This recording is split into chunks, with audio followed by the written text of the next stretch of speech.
የቼልሲ እና የአርሰናል ጨዋታ የመጀመሪያው አጋማሽ በጣም ምርጥ እንቅስቃሴ የታየበት ነበረ። የካራባዋ ካፕ ያው ወደ ፍጻሜ ለማለፍ እያደረጉ እንደሆነ ይታወቃል። በስታንፎርድ ብሪጅ 3-2 አርሰናል አሸንፎ በመልሱ ጨዋታ አሁን ኤሚሬትስ ላይ እየተጫወቱ ነው የሚገኙት እና በሁለቱም በኩል እውነት ለመናገር በጣም ጥሩ እንቅስቃሴ ነው። ጥንቃቄው እንደተጠበቀ ሆኖ ግን ደግሞ አጥቅቶ ለመጫወት የሚደረገው ጥረት በጣም አሪፍ ነው። አርሰናል አሁን ይህን ጨዋታ እየመራ ነው፣ 3-2 እየመራ ስለሆነ እኔ ማይክል አርቴታ በተለመደው ፍርሃቱ አሁንም መከላከልን ብቻ መሰረት አድርጎ ያስደብረናል ብዬ ነበረ። ግን ዛሬ የተሻለ እንቅስቃሴ አለው። እንደውም ከፊት መስመር ተጭኖ ለመጫወት በተለይም ጨዋታው በተጀመሩት የመጀመሪያዎቹ 20-30 ደቂቃዎች አካባቢ ድረስ ጥሩ ነበር። ወደ መጨረሻው የመጀመሪያው 45 ደቂቃ ላይ ተጠናቀቅ የመጨረሻ 10-15 ደቂቃ ላይ ግን ማፈግፈግ ይሄ በቃ እንደዚህ አይነት እድል ስትሰጠው ቼልሲ ጎል ስኮር ሊያደርግብህ ይችላል። አሁንም ቢሆን እየመራው ነው በሚል ካልኩሌሽን መከላከል ምናምን የሚባል ነገር አያዋጣም።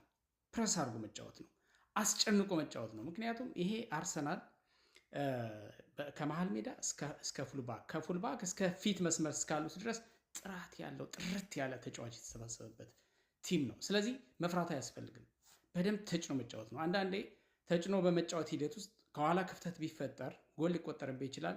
ዳዝማታ መልሰህ ታስቆጥራለህ፣ ወይም ደግሞ በምትፈጥረው ጫና የምታገኘው ጎል ይበልጣል ብዬ ነው የማስበው። እና እኔ በቃ ይሄ ፕሬሲንግ ፉትቦል በጣም ነው ከአርሰናል ቤት ሁልጊዜ በቃ ላክ የምናደርገው ነገር ይሄ ነው። በተለይ ማይክል አርቴታ እንትን ካለ በኋላ ይሄ ነው እና ከባለፈው ሊድስ ዩናይትድን አሁን 4-0 ያሸነፉበት ጨዋታ ላይ በቃ ጥሩ የማጥቃት እንቅስቃሴ ፕረስ አድርጎ ተጭኖ የመጫወት እንቅስቃሴ ነበረ። ይሄው በሚገርም ጨዋታ በሚገርም ውጤት አሸነፉ። አሁንም እዚህ ቀጣይ ሁለተኛ 45 ደቂቃ ላይ እንደ አርሰናል ደጋፊ በጣም የምፈልገው ነገር አሁንም ተጭኖ መጫወት ነው። ያው መከላከል ጥንቃቄ እንዳለ ሆኖ ግን በልኩ መሆን አለበት። ለምሳሌ ከበረኛ ጋር ፉልባኮቹ ከበረኛ ጋር እዛ የሚያባክኑት ጊዜ አያስፈልግም። ፎርዋርድ ነው፣ ወደፊት መሄድ ነው፣ ማጥቃት ነው። መከላከል ሌላኛው የማጥቃት ታክቲክን ይላሉ ብዙዎቹ አሰልጣኞቹ። ግን ልክ ነው፣ ኢንሸር አደርጋለሁ። ግን ደግሞ አርሰናል አሁን መከላከል ብቻ ያለበት ቲም አይደለም፣ ማጥቃት ያለበት ቲም ነው። ስለዚህ በማጥቃት ሂደት ውስጥ ነው ድል የሚገኝ ብዬ ስለማምን ነው። እኔ እንደ አንድ ደጋፊ እንደ ሙያተኛ ሳይሆን እንደ አንድ ደጋፊ እንደዛ ነው ማምነውና አርሰናል አሁንም ተጭኖ ከተጫወተ በእርግጠኝነት ጎል ያስቆጥራል። ከዛ በኋላ በሁለት ጎል ልዩነት ሲሆን ትንሽ መለስ እያልክ ደህንነትህን መጠበቅ፣ በርህን መጠበቅ፣ የራስ ሜዳ ካለ መጫወትም ሊያዋጣ ይችላል።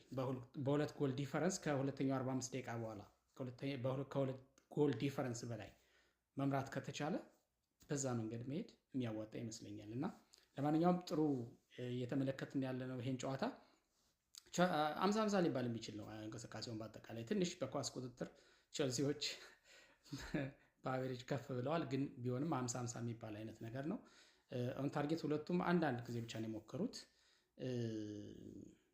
ያ ቼልሲም እንደ ካውንተር አታክ አይነት ነገር ነው ተጭኖ ለመጫወት የሚሞክረው እንጂ በአብዛኛው ወደ መከላከል ያመዘነ ነው። የአርሰናል ከሌላው ጊዜ ይሻላል ነው እንጂ ስቲል አርሰናልም ቢሆን በጥንቃቄ ላይ የተመሰረተ ጨዋታ ነው እያደረገ ያለ ማለት ይቻላል።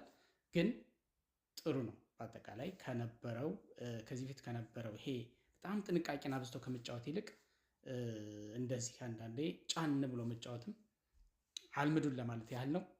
ድል ለአርሰናል። ቀጣዩ ሁለተኛው አጋማሽ ወይም ቀጣዩ 45 ደቂቃ አይ ቲንክ የአርሰናልን ድል የምናረጋግጥበትና ወደ ፍጻሜ የምንጓዝበት ይሆናል ብዬ ተስፋ አደርጋለሁ።